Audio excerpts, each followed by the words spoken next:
मैं चाहता हूँ कि मेरी ग्राम पंचायत प्रेरणा जो है ये हिमाचल प्रदेश में नंबर 1 पंचायत हो, एक आदर्श पंचायत के रूप में जानी जाए। झिकली ग्वाड़ी गाँव है, वो पूरा मतलब एक हमारा नाला है, खड्ड की वजह से वो नीचे आ रहा है नाले में। तो मैं चाहता हूँ वहाँ भी एक आरसीसी फेंसिंग हो पूरी। की पुष्टि कर देना, स्पष्ट कहना चाहता हूँ कि भ्रष्टाचारी जो कर्मचारी है चाहे अधिकारी है, उनके खिलाफ मेरी जंग रही। जनता मुझे सेवा का मौका देती है तो उनको पूरा मैं सहयोग दूंगा, कंधे से कंधा मिला के उनके साथ चलूंगा। और चाहे मुझे किसी हद तक जाना हो। मेरा निशान है घड़ी, और समय जो है प्रेरणा पंचायत का बदलने जा रहा है। युवाओं के लिए जितना हो सकेगा, जो 6-7 हज़ार की नौकरियां मेरे पंचायत कहीं बाहर करते हैं, उनको लिस्ट बना के मैं सबको पंचायत में बुलाऊंगा। स्वागत है आप सभी का आज के एक नए एपिसोड में। जैसा कि आप जानते हैं, चुनाव, पंचायती राज चुनाव, ये पारा सर चढ़कर बोलता हुआ नजर आ रहा है। पर मैं आज इस प्रत्याशी की आपके समक्ष बात करने जा रहा हूँ, या जिन्हें मिलवाने जा रहा हूँ, वो महिला विकासखंड की ग्राम पंचायत प्रीणा से आते हैं और दमदार नाम माना जाता है ग्राम पंचायतों के प्रधानों की सूची में और प्रत्याशियों में। लेकिन इन्होंने अपना पूरा जीवन पहले प्रदेश की सेवा की, 38 साल वन विभाग को दिए और अपनी ईमानदारी और अपने कर्मठ स्वभाव के लिए जाने जाते हैं और इस छवि से पूरे ही जिले में मशहूर हैं। तो मैं आपका समय ना व्यर्थ करते हुए आपको मिलवाता हूं अशोक ठाकुर जी से, जो कि इस बार पंचायती राज चुनाव में इलेक्शन लड़ने जा रहे हैं। सर, मैं स्वागत करूंगा आपका अनंत ज्ञान विशाल में। सबसे पहले तो अनंत ज्ञान के चीफ ब्यूरो राहुल सागर जी, आपका बहुत बहुत धन्यवाद। आपने मुझे समय दिया, इसके लिए मैं कोटि कोटि आपको नमन करता हूँ। सर, मैं बात करना चाहूंगा, आप पहली बार पंचायती राज चुनाव में आए हैं। आपने लगभग 38 साल वन विभाग में भी नौकरी की है और ईमानदार छवि के लिए जाने जाते हैं। अब आपने फैसला पंचायती राज में आने का क्यों लिया सर? मैंने जो अनुभव अपना विभाग को दिया और सेवा की विभाग की, अब मैं चाहता हूँ कि उसी अपने अनुभव को अपने ग्राम पंचायत प्रेरणा के लोगों में साझा करूँ और अपनी जो सेवाएं वहाँ देना चाहता हूँ। मैं चाहता हूँ कि मेरी ग्राम पंचायत प्रेरणा जो है ये हिमाचल प्रदेश में नंबर 1 पंचायत हो, एक आदर्श पंचायत के रूप में जानी जाए। ये मेरा एक मन में एक टीस है। आपने प्रदेश की सेवा की लगभग 38 साल, कर्मठ हैं, ईमानदार हैं। लेकिन जब राजनीति में कई बार ऐसा होता है कि आप काम अच्छा भी करके दिखाएँगे तब भी विरोध होता है। और आपका रोड मैप क्या है? मैं ये भी जानना चाहूँगा इस बार के पंचायती चुनाव को लेकर। सागर जी, आपने बिल्कुल ठीक बोला। विरोधी तो हर जगह होते हैं। मेरी पंचायत में मेरे को कुछ एक ऐसे काम हैं जो जिससे मेरी पंचायत पिछड़ चुकी है। मैं चाहता हूँ, जैसे एक लाडा की बात की जाए, चाहे मैं नहीं कहता कि पीछे कोई प्रधान की कमी रही हो, किसी प्रतिनिधि की कमी रही हो, लेकिन लाडा में मेरी पंचायत के नीचे पावर हाउस है। और जितने भी मेरी पंचायत में झरने थे, पानी के सोर्सेज़ थे, सारे सूख गए हैं। और एडजॉइनिंग पंचायत राड़ी है, किलोड़ है, कुनेड़ है, सभी वो लाडा में है। सभी लोगों को पैसे मिलते हैं, मेरी मेरी पंचायत को कोई पैसा नहीं मिलता। बड़ी दुःख की बात है, मन में टीस होती है कि जो इफ़ेक्टेड पंचायत है उसको कुछ नहीं, जो इफ़ेक्टेड नहीं है उनको पैसे मिलते हैं। तो ये मेरा एक पहला मुद्दा है। लैंडस्लाइड है, एक झिकली ग्वाड़ी गाँव है। झिकली ग्वाड़ी गाँव है, वो पूरा मतलब एक हमारा नाला है, खड्ड की वजह से वो नीचे आ रहा है नाले में। तो मैं चाहता हूँ वहाँ भी एक आरसीसी फेंसिंग हो पूरी, और उसको भी तो स्लाइड को रोका जाए।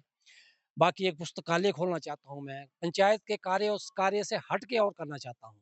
मैं चाहता हूँ कि ये आदर्श ग्राम पंचायत हो मेरी, और मेरा भी एक जो पीछे हुआ, जो किसी ने काम किया नहीं किया, इसकी उलझन में मैं नहीं पड़ना चाहता। मेरा है कि मेरी नंबर 1 हिमाचल में पंचायत हो, और नंबर 1 पंचायत जो ग्राम पंचायत प्रेरणा जानी जाए। तो शिक्षा, स्वास्थ्य और रोजगार 3 शिक्षा। मुद्दे होते हैं किसी भी समाज के। ये 3 पैरामीटर हैं जिनके बिहाफ पर अ, सोसाइटी को आगे लाया जाता है। मैं कहता हूँ ग्राम पंचायत को आगे लाया जाता है, या जिले को आगे लाया जाता है, प्रदेश को। तो शिक्षा, स्वास्थ्य और रोजगार को लेके आप क्या करना चाहेंगे अपनी पंचायत में? शिक्षा के लिए मैं पूरा ध्यान दूँगा। जहाँ अध्यापकों की कमी होगी, सरकार से निवेदन करूँगा कि उन पदों को भरा जाए, ताकि बच्चों का भविष्य जो है अंधकार में ना हो। क्योंकि प्राइमरी स्कूल हमारा जो है एक मकान ही कच्चा होगा, तो मकान कैसे खड़ा होगा? वहाँ ध्यान दिया जाएगा, टीचर भी समय। मैं एक सैगल जी आपको एक स्पष्ट की पुष्टि कर देना स्पष्ट कहना चाहता हूँ कि भ्रष्टाचारी जो कर्मचारी है, चाहे अधिकारी है, उनके खिलाफ मेरी जंग रहेगी। भ्रष्टाचार के खिलाफ आपकी भ्रष्टाचार जंग की रहेगी। मेरी पूर्ण जंग रहेगी। जो शोषण करते हैं, गरीबों का शोषण करते हैं, मनरेगा का एक-एक पैसा जो है वो लोगों की जो जो उसके हकदार हैं, उनकी झोली में डाला जाएगा। भ्रष्टाचार के खिलाफ आपकी तब भी जंग रही जब आप ड्यूटी करते थे। तब भी बिल्कुल, बिल्कुल सही कड़क स्वभाव के साथ आप ड्यूटी करते रहे। जो नहीं है वो नहीं, जो हाँ है वो हाँ। बिल्कुल, मैं सच के साथ चलने वाला आदमी हूँ, और भ्रष्टाचार को मैं सहन नहीं करता। ये आपने भी कई बार मेरे साथ मुलाकात हुई है आपकी, कार्यालय में भी हुई है, क्योंकि भ्रष्टाचार ना तो मैं अधिकारियों को सहन करता हूँ, ना कर्मचारियों को और मरते दम तक मेरी ये लड़ाई जंग जारी रहेगी। आपको नहीं लगता पंचायती राज चुनाव में कई लोग ऐसे भी मिलते हैं, क्योंकि दंड भेद सब लगाया जाता है ईमानदारों के लिए, ईमानदार व्यक्तियों के लिए, मुश्किल नहीं है राजनीति में जगह बनाना, आपको नहीं लगता ऐसा? नहीं, अगर इरादे मजबूत हों तो कोई मुश्किल नहीं है सागर जी। अगर इरादे मजबूत हैं, कोई जंग लड़नी पड़े, सड़कों पे लेटना पड़े, जो मर्ज़ी करने को हूँ, तैयार हूँ। अगर जनता मुझे सेवा का मौका देती है, तो उनको पूरा मैं सहयोग दूँगा, कंधे से कंधा मिला के उनके साथ चलूँगा और चाहे मुझे किसी हद तक जाना पड़े और भ्रष्टाचार को तो मैं सहन नहीं करूँगा। तो जो लोग हैं, लोगों का क्या कहना है अभी तक? क्योंकि आप लोगों से मिल रहे हैं, ग्राम पंचायतों में जो अपनी ग्राम पंचायत में लोगों से जाके मिल रहे हैं, लोग आपसे आके मिल रहे हैं, जान रहे हैं आपके बारे में और जान रहे हैं, पहले ही जानते हैं। तो लोगों का क्या रवैया है आपको लेकर? लोग मुझे सहयोग कर रहे हैं। एक सोनू जी हैं, मेरे भतीजा, मेरे चाचा जी हैं, चतर सिंह जी, मेरे सुखदेव बड़े भाई हैं, मेरे पवन जी हैं। प्रेरणा पंचायत की मतलब 75% जनता जो है मेरे साथ है। तो लोगों 75 के कहने के दम पर ही आप खड़े हुए हैं या आपका अपना फैसला है ये? नहीं, मैं लोगों के ऊपर कहने पे खड़ा हुआ हूँ। मेरा अपना कोई फैसला नहीं था। और मेरा आपका कोई चुनाव निशान क्या है? मेरा निशान है घड़ी और समय जो है प्रेरणा पंचायत का बदलने जा रहा है। तो घड़ी इनका जो है सिंबल है इस बार चुनाव का, और इनका दावा है कि प्रेरणा पंचायत की किस्मत और समय दोनों बदलने जा रहा है। और रोजगार को लेके कोई दावा करना चाहे हमारे माध्यम से, क्या काम करवाने जा रहे हैं युवाओं के लिए? युवाओं के लिए जितना हो सकेगा जो 6-7 हज़ार की नौकरियाँ मेरे पंचायतें कहीं बाहर करते हैं, उनको लिस्ट बना के मैं सबको पंचायत में बुलाऊँगा और जितना मेरे को गारंटी का काम है, सब उनको बाँट के दूँगा। और महिलाओं के लिए? महिलाओं के लिए तन, मन, धन से सेवा करने को तैयार हूँ, जितना मेरे से हो सकेगा। कोई बेचारी विडो है, कोई बेचारी कोई गरीब महिला है, बच्चे हैं, बुजुर्ग हैं, अनाथ हैं, उनकी ओर मेरा विशेष ध्यान रहेगा। तो गरीब और अनाथ व्यक्ति पे विशेष ध्यान देने जा रहे हैं। गरीब, विडो, अनाथ व्यक्ति पे विशेष ध्यान रहेगा मेरा। तो कोई स्कीम जैसे एनआरएलएम आती है, छोटे-छोटे उद्योग हैं, उस पे काम नहीं करना चाहेंगे आप? मैं बिल्कुल करना चाहूँगा, मैं सरकार से मिलूँगा, जहाँ तक मेरा हो सकेगा मैं पूरा प्रयास करूँगा बैकवर्ड एरिया सब प्लान से, कोई लीव से, जहाँ भी होगा, बाकी नए प्रोजेक्ट की कोशिश करूँगा पंचायत में, जहाँ लैंडस्लाइड के लिए कोई प्रोजेक्ट हो, एक मनरेगा पे कितना देर भर रहेंगे हम।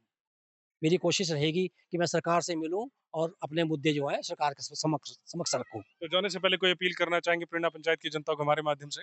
मैं प्रेरणा पंचायत की समस्त जनता से निवेदन करता हूँ कि वो 28 तारीख को कलाई पे वाली घड़ी पे मोहर लगाएँ और मुझे कामयाब बनाएँ और तन, मन, धन से मैं आपकी सेवा में तत्पर रहूँगा। दिन-रात मैं कंधे से कंधा मिला के आपके साथ रहूँगा। जितना एक-एक कतरा खून का मेरी प्रेरणा पंचायत की जनता के लिए समर्पित रहेगा। और अब वक़्त वक़्त बदलने जा रहा है, जैसे हमने पहले कहा प्रेरणा पंचायत का। धन्यवाद करते हैं सर आपका हमारे साथ बनने बहुत के लिए। बहुत-बहुत धन्यवाद सागर जी, आपका बहुत-बहुत दिल की गहराइयों से मैं धन्यवाद करता हूँ आपका। आपने मुझे समय दिया, बहुत-बहुत धन्यवाद। हमने कम लोग देखे हैं ऐसे प्रत्याशी जो पहले प्रदेश की सेवा कर चुके हैं।